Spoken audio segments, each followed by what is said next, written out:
یہ ایک شخص ہے جو مکڑی کے ریشم کے ایک ہی دھاگے کی مضبوطی کو جانچ رہا ہے۔ This is the deadliest spider in North America, known as the black widow. Besides being deadly, it's also known to have one of the strongest spider silks on the planet. Now I have one single strand of black widow silk. I've wrapped it around these two sticks now, and I'm just going to place these hooks of wire on it and see how many we can put on it before it breaks.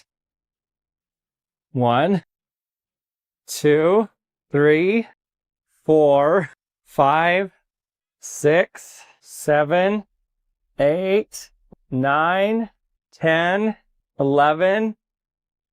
Oh, 11. Okay, so that was able to hold 1.408 grams. That means its tensile strength is 1.09 gigapascals. That's literally stronger than high-grade steel. Stronger than high-grade steel. تو واقعی یہ steel سے زیادہ مضبوط ہے، لیکن پھر اس آیت کا مطلب کیا ہے؟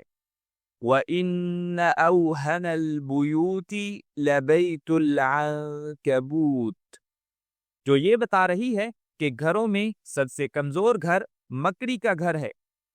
تو پھر ہمیں اس آیت کو کیسے سمجھنا چاہیے؟ جبکہ ہم جانتے ہیں کہ مکڑی کا ریشم سب سے مضبوط مواد میں سے ایک ہے۔ آئیے اس کو مرحلہ وار تفصیل سے سمجھتے ہیں تاکہ ہم واقعی سمجھ سکیں کہ یہاں اصل میں کیا ہو رہا ہے۔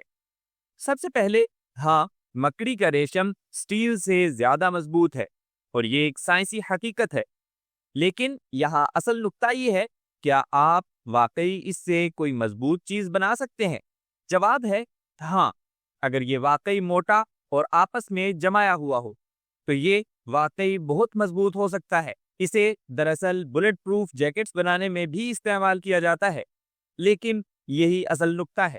اصل مادہ خود مضبوط ہے، لیکن مکڑی کے جال کے دھاگے انتہائی باریک ہوتے ہیں، اتنے باریک کہ ذرا سا لمس یا ہوا کا ایک ہلکا سا جھونکا بھی مکڑی کے جال کو توڑ سکتا ہے۔